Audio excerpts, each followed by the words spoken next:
Un escalofrío más denso que la llovizna de mayo barrió la plaza del Parlamento al amanecer, como si la propia Londres presintiera que algo más antiguo que sus piedras estaba a punto de agitarse. Dentro de los muros de la abadía de Westminster, los custodios susurraban sobre una operación Cosmati, un nombre en clave elegido por el suelo de mosaico que ha presenciado coronaciones, funerales y el alzamiento de imperios. Pocos fuera de la cripta real conocían los detalles del plan, pero discretos cordones policiales y un ensayo al alba de la Household Division insinuaban una coreografía más precisa que cualquier estreno del West End.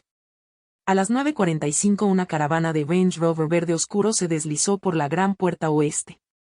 Sus cristales empañados ocultaban al príncipe William y un dossier encuadernado en cuero carmesí, cuyo sello de cera llevaba 3 coronas y las iniciales GM. Los cortesanos confirmaron después el contenido. Notas manuscritas del rey Carlos que describen deberes que el heredero debe dominar mucho antes de que el trono sea una realidad práctica. En la entrada del claustro el príncipe se detuvo, alzó la vista hacia estatuas erosionadas por 6 siglos de lluvia londinense y pareció, solo por un latido, contener la respiración. Los conocedores dicen que el momento fue captado por una sola cámara de prensa, pero retenido para no publicarse, considerado demasiado íntimo para las imágenes oficiales del día. Esa instantánea custodiada ya circula en pools de prensa cifrados, recordándole al mundo que la monarquía comercia no solo con espectáculo, sino con secretos cuidadosamente racionados. El organista pulsó una nota tan grave que hizo temblar la nave, y 200 coristas avanzaron, con gorgueras blancas e iluminados por velas, entrelazando canto llano medieval con un cántico compuesto para el tricentenario de la Orden del Baño. Su estribillo latino, Purgame et coronavis, alude al baño ritual original de la Orden, purifícame y me coronarás.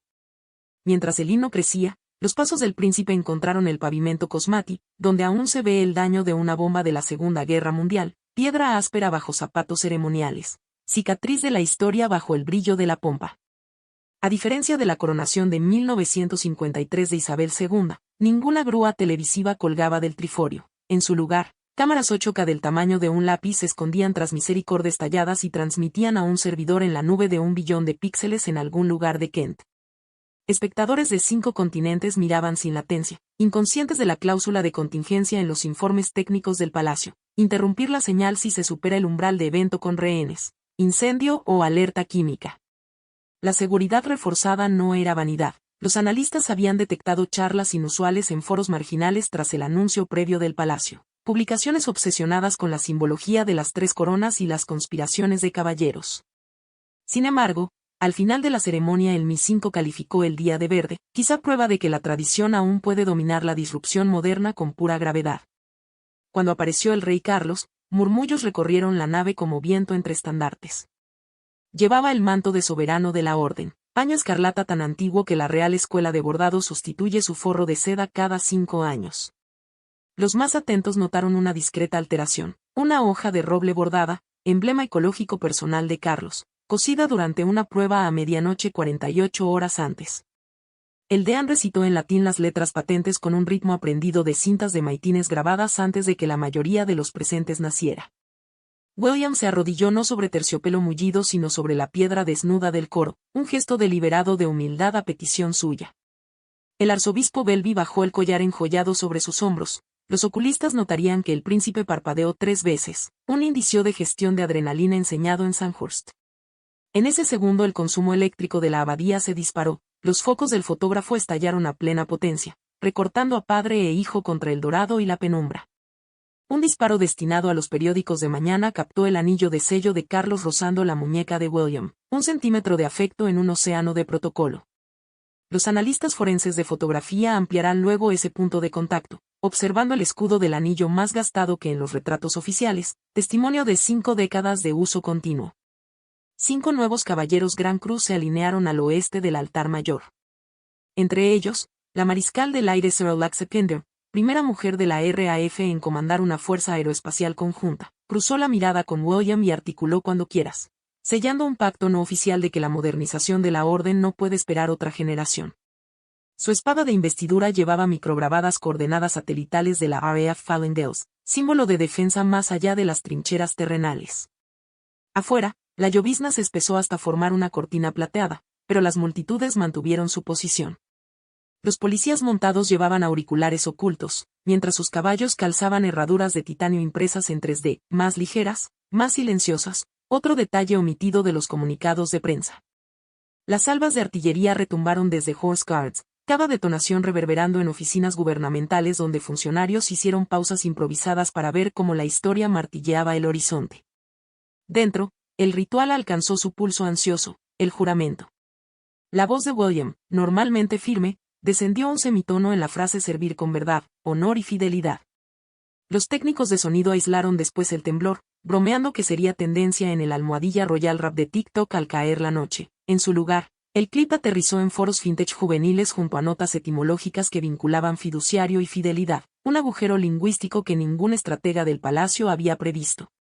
Cuando cayó el último amén, las trompetas persiguieron el silencio hasta las vigas, y un rayo de sol, tan puntual como la liturgia, perforó las nubes de tormenta para encender los rubíes de la cruz maltesa del collar. Los ujieres veteranos juran que la abadía reserva esa luz para los días especiales, aunque los arquitectos culpan a una abertura victoriana en el techo alineada con el cenit de mediados de verano. El almuerzo en la sala de Jerusalén se desarrolló tras puertas de roble que una vez escucharon a William Tyndale debatir la Biblia en inglés. Hoy la charla mezcló descriptores de Merlot con discusiones sobre infraestructura de hidrógeno. El príncipe confirió con el ministro de Energía, Lord Lansbury, acerca de becas del baño que financien propulsión naval verde. El chismorreo del sumiller afirma que una botella de Chateau Latour 1982 quedó intacta, eligiendo William agua sin gas para mantener la mente clara para los informes vespertinos en Clarence House. Al otro lado del Támesis, en el Mi-6, los analistas cruzaron gráficos de sentimiento en vivo de Crowdmetrics con drones de densidad de multitudes sobre Westminster. Un aumento del 9% en emojis positivos coincidió con la salida de William, lo que llevó a un científico de datos a bromear. Ojalá los rendimientos de los bonos subieran tan rápido. La cobertura mediática danzó entre la reverencia y la curiosidad forense. Max Foster, de CNN, destacó un detalle que la señal pública pasó por alto: el reloj del príncipe grabado con alas de la RAF, regalo de su difunta madre cuando obtuvo sus alas de piloto en 2008. Rieta Chakrabarty, de la BBC, se centró en el sutil asentimiento del rey cuando William pasó. Un lector de labios contratado por Channel 4 sugirió que Carlos susurró: «Ánimo, hijo mío», aunque los lingüistas del palacio ni confirman ni niegan. Las salas de comité suspendieron el examen del proyecto de ley climático para retransmitir la ceremonia. La diputada laborista Yasmin Rahman elogió la diversa cohorte de la orden mientras pedía una base de datos pública consultable de honores. 20 minutos después, su tuit alimentó un intercambio en la mesa del despacho, prueba de que el simbolismo caballeresco deforma la órbita legislativa de Westminster. El interés extranjero emergió también. Un senador australiano propuso revivir títulos de caballería locales. El primer ministro de Nueva Zelanda sofocó la idea citando la percepción de los costos de vida. El periódico Nation de Kenia tituló Tradición del baño, reliquia colonial o poder blando global, equilibrando la nostalgia de la Commonwealth con la aspiración republicana. Los historiadores aprovecharon el momento. El artículo de medianoche de la doctora Anna Whitelock llamó al atractivo del baño antigüedad elástica, lo bastante antiguo para asombrar, lo bastante flexible para admitir ingenieros de software junto a almirantes. Publicó líneas de diario digitalizadas de Sir Thomas Hardy, capitán de Nausen, quien en 1805 escribió que los enemigos observaban las ceremonias británicas tan de cerca como nuestros cañoneos. La cita se volvió tendencia, uniendo épocas con una verdad: el simbolismo es un activo estratégico. El simbolismo debe ir de la mano con la sustancia. Los dosieres del Consejo Privado advierten de un escepticismo de la generación Z amplificado por influencers que equiparan títulos a cargas fiscales, por lo que el plan embargado de William para convertir partes del Palacio de Kensington en una incubadora tecnológica de la Commonwealth podría resultar vital. La transparencia financiera ayuda a la causa. Infografías del Palacio muestran que el costo anual de 612 libras 000 de la orden equivale a 3 pisos en el centro de Londres o a una cuarta parte de la subvención del Arts Council a la Royal Opera House, mientras los ingresos de la abadía por entradas aumentaron un 11% tras servicios con gran presencia de honores. Tras la grandeza, revoloteaban nervios humanos. Un paje senior extravió los guantes blancos ceremoniales minutos antes de la procesión y tomó prestado un par raído del suborganista. Los espectadores más avispados lo convirtieron en meme bajo la etiqueta almohadilla imperfección sof empire. Incluso Orla, la spaniel de William, recibió un acicalado de última hora para evitar pelos sueltos en el satén, otra línea en el pliego de evaluación de riesgos de 27 páginas del día. La abadía se vació, pero los ecos permanecieron. Una sola vela en el altar mayor quedó encendida hasta que los verjeros la apagaron a las 21 en punto, exactamente 12 horas después de la primera nota del coro. La superstición sostiene que si la llama se apaga antes, el mandato del nuevo cargo fracasará. El personal vigiló discretamente hasta que la brasa final se extinguió según lo previsto. Las redes sociales reciclaron el día en infinitas narrativas. Estilistas de TikTok diseccionaron los cortes del manto. Heraldistas de Reddit debatieron si la corona de laureles del emblema debía inclinarse 8 o 9 grados. Presentadores de Late Night bromeaban, por fin, un baño que la mayoría de los británicos puede permitirse, mientras foros reales respondían con hilos que vinculaban la orden a arcos de supervivencia de Waterloo a Dunkerque. La avalancha de datos llevó al algoritmo de YouTube a señalar Order of the Bath como tema emergente, desatando una demanda de réplicas de pines en Portobello Road. Los comerciantes informaron un aumento del 300%, prueba de que un emblema centenario aún puede impulsar microeconomías del siglo XXI.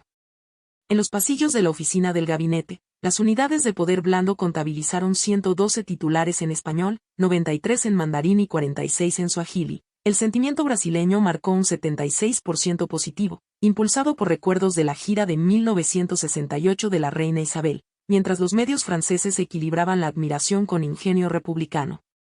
Los ayudantes redactaron el próximo discurso de William para la Agencia Espacial Europea, hilando referencias a caballeros peregrinos del cosmos. Si el baño dominó los mares, pronto saludará a los guardianes de la infraestructura orbital. La noche cayó, pero la intriga no durmió. En un estudio del Palacio de Kensington, el nuevo Gran Maestre abrió el dossier encuadernado en cuero, encontrando un epígrafe manuscrito de Carlos citando a Tennyson, One equal temper of heroic hearts. Dicen las fuentes que William lo subrayó 2 veces, guardó el collar en un estuche de caoba y luego redactó cartas de agradecimiento en caligrafía copperplate para coristas, joyeros y oficiales de seguridad, correspondencia donde se escribe en silencio el futuro de la monarquía. Afuera, solo los cuervos de la abadía montaban guardia sobre los contrafuertes plateados por la luz de la luna. Han observado a Plantagenet y Pandemias por igual, cronistas con plumas por escribas.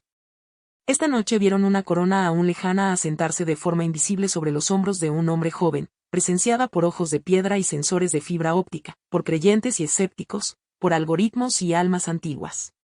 Así, un hilo escarlata arrancado de 1725 a 2025 se tensa a través del tiempo, cosiendo Waterloo, cielos de guerra y ambiciones lunares en una narrativa incesante de servicio.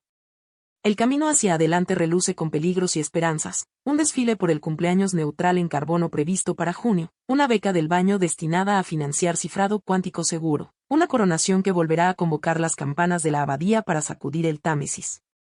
Por ahora las campanas descansan, su silencio preñado de posibilidades, y en algún lugar un anillo real deja un nuevo sello de cera en otra carta, otra promesa, otro capítulo que Gran Bretaña aún no ha leído, al menos, no todavía.